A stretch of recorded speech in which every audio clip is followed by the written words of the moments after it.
Só que para aprender as crianças com livros está cada vez mais complicado, né? Precisa muito esforço para competir com tablets, smartphones, né? E essas outras tecnologias por aí. Para nos ajudar nesse trabalho de atrair as crianças para a leitura, nós recebemos a escritora e contadora de histórias, professora Elisiane Nicolau. Muito obrigada por ter vindo, professora. Obrigada. É uma arte contar histórias, né? Exatamente.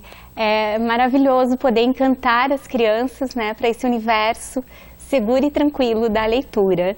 Pois é, então, aí como a gente pensou nessa pauta, até porque agora está todo mundo em casa, né, a maioria das pessoas em casa com as crianças, se não está com os pais, está com os avós, até mesmo com os cuidadores, né, mas a gente tem que tentar atraí-los para esse mundo que é um bom caminho. Exatamente. Né? E aí não adianta, claro, tem que dar o exemplo, se você ler as crianças vão ver, mas também tem que competir com isso que eu falei, né, tirar do tablet, do smartphone, como é que a gente vai atrair eles? Dá a dica pra gente. Claro, exatamente. Pode ser um grande programa, um programa bem bacana para a família, sair juntos para escolher um livro que vai ser a leitura das férias da família, que todos possam ler juntos, levar as crianças ou para conhecer a biblioteca pública, nós temos uma biblioteca incrível aqui em Chapecó, ou então para conhecer uma livraria. Muitas crianças ainda não têm esse hábito de frequentar uma livraria. Então vamos juntos a uma livraria, vamos conhecer, vamos ver os diferentes livros, conhecer os diferentes autores. Pode ser um livro de contos, pode ser um livro de ilustrações, pode ser um livro que encante a família. E a família ler junto esse livro, né? Que o pai vai ler um pouquinho à noite com a criança, que a avó vai ler à tarde, e que esse se torne um assunto comum, né, na hora de uma refeição. O que o personagem do livro está contando, por onde ele está indo, que caminhos ele está fazendo. De repente, até trazer aquela comida lá do livro para a mesa de refeições. Verdade, olha como já surge um monte de outros assuntos para a família, né? E aí o assunto vem tranquilo, né? Que língua eles falam lá no livro que eu tô lendo? Por onde esse personagem está passando? Que roupas eles usam? Que vocabulários, né? Ai, tem uma palavra diferente, vamos investigar de onde vem essa palavra, né? Palavras, às vezes, que os pais usavam quando pequenos e que, de repente, agora não se usa mais. Então, são várias maneiras da família interagir e trazer a leitura de uma maneira tranquila para dentro de casa. Sim. Aí, na hora de escolher o livro, como você falou, ou seja numa livraria, na biblioteca pública, né? Que daí ainda não precisa nem pagar pelo livro. Tem as faixas etárias e, geralmente, as pessoas que trabalham nesses locais sabem indicar. Exato. Né? Porque para os mais pequenininhos, eu não sei se você tem algum aqui, que daí são letrinhas maiores, historinhas mais curtas. Deixa eu mostrar aqui, ó. As ilustrações são tão importantes, as pessoas falam, ai, mas o meu filho ainda não sabe ler, por que ele vai pegar o livro? Mas a ilustração, ela tá ali para isso, né? Para encantar a criança, ela vai primeiro fazer a leitura da ilustração e depois o restante vem tranquilo, né? Então, eu peguei umas dicas aqui e queria te perguntar se elas são válidas, né? Porque a internet hoje ajuda a gente bastante. A primeira dica dizia assim, ó, leia o livro sozinho antes, né? Para depois apresentá-lo para as crianças. Aí a gente pensa, ai, mas que preguiça, poxa, mas um livrinho desse aqui tem tão rápido, 10 frases, né? Mais ou menos, né? É uma boa dica? É uma boa dica. A família tomar conhecimento do conteúdo do livro antes de apresentar para a criança. Lembrar que o momento de apresentar esse livro, ele tem que ser um momento de encanto.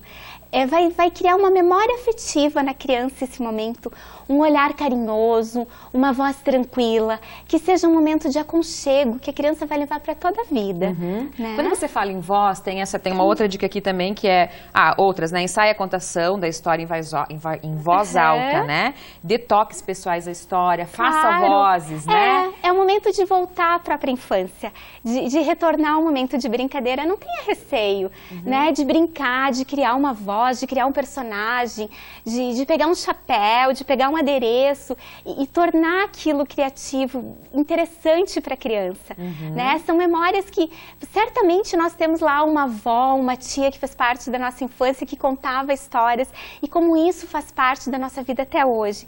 Então, resgatar isso para as crianças, mostrar para eles que através do momento que eu entro em um livro, eu posso ir para qualquer lugar, é uma viagem incrível entrar no universo de uma história.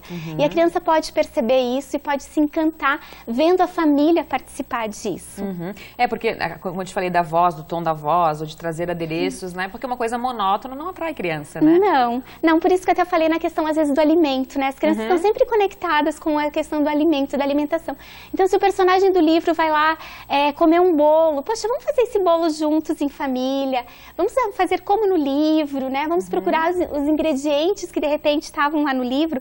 Isso vai gerando vários programas em família, porque o pessoal vai junto para o mercado, aí vai junto para a cozinha, né? E tudo isso como pano de fundo a literatura. Já aumenta, né? Como a gente falei, já dá um monte de outras atrações. Exatamente. Né? Principalmente nas férias agora. Não vai só o livro, né? Vai pra comida, vai pro escolher o livro, vai pra conversa da família. Vai, e aí automaticamente eu vou ampliando o vocabulário dessa criança. Eu vou criando senso crítico nela, estou ajudando ela a desenvolver o pensamento, a criar a imaginação.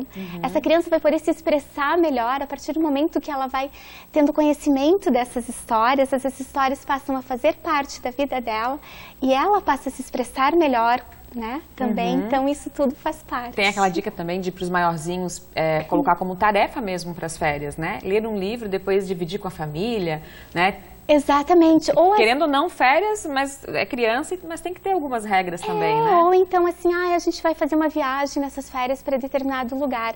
Vamos buscar algumas histórias, livros que falem daquele lugar. Vamos ler antes de viajar, para quando a gente estiver lá, a gente poder interagir melhor com a cultura do lugar. Né? Elisane, eu queria te perguntar também, você é escritora, né? Esses livros aqui são teus, Sim. Né? Como que você se inspira para escrever para crianças? Olha, as crianças são incríveis, né? A gente observando as situações. A maior parte das histórias que eu crio com as crianças é através da observação, das perguntas que eles me fazem, né? O que está acontecendo? Às vezes, a gente tem um projeto muito bacana dentro do Colégio Marista, onde a gente faz a leitura mediada na biblioteca. Toda semana a gente se encontra na biblioteca para ler um livro juntos e discutir o tema do livro. Então, quando a gente está conversando sobre a história, quando a gente está trocando ideias com as crianças, elas me trazem ideias incríveis. Então, as próprias crianças são a inspiração para novas histórias. Né? A gente apresenta para eles a história, a gente conversa, a gente discute, desenvolve o senso crítico na criança e ela vai interagindo e trazendo novas leituras. Quando você fala em senso crítico, eu te perguntei lá no começo sobre a faixa etária, né?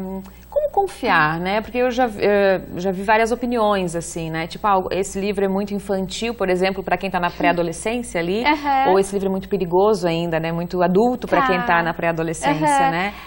Eu não vejo muito essa questão de faixa etária para livro. Porque o próprio pai, às vezes, quando vai ler um livro infantil, ele descobre uma história incrível. Então, não existe muito isso de essa história é para essa faixa etária ou essa história é para aquela faixa etária. A literatura ela tem que ser utilizada como uma caixa de ferramentas. Através das histórias, eu posso interagir com as crianças ou com outras pessoas no ambiente familiar ou no trabalho, sempre me utilizando das histórias. A maneira com que eu vou apresentar a história, a maneira com que eu vou mediar aquela história para a criança é que vai ser de acordo com a faixa etária dela. Entendi. Né? Ótima dica. E até porque, às vezes, como a gente fala de perigosa, de ter alguma coisa um pouco mais avançada para a idade, mas isso às vezes está na nossa cabeça e a criança não vai ver dessa forma, né? A criança não vai ver dessa maneira. É a maneira com que eu vou apresentar a história para ela é que ela vai interpretar. Tá certo, Elisane. Muito obrigada pelas dicas, Imagina, então, né? Muito legal. Então, ficou aí, como ela falou, no começo, né? A escolha do livro já é uma atração, né? Levar a criança junto dessa liberdade para ela participar da escolha do livro. Tá certo. Muito obrigada. Sucesso, Obrigada. né? Vem outras vezes aí pra gente apresentar os teus livros aqui pra gente também. Com certeza. Boas férias. Obrigada. Gente, pra quem tá em casa, agradeço muito a audiência, né? Segue a gente lá no nosso Instagram, @vermaisoestSC. Tem também o ND+, vai lá, se você quiser assistir as nossas entrevistas, nossas reportagens. Além de assistir ao vivo, você consegue rever tudinho lá, tá certo? Beijo no coração de todo mundo. Muito obrigada pela audiência. O Ver Mais volta amanhã, sexta. Até lá. Tchau, tchau.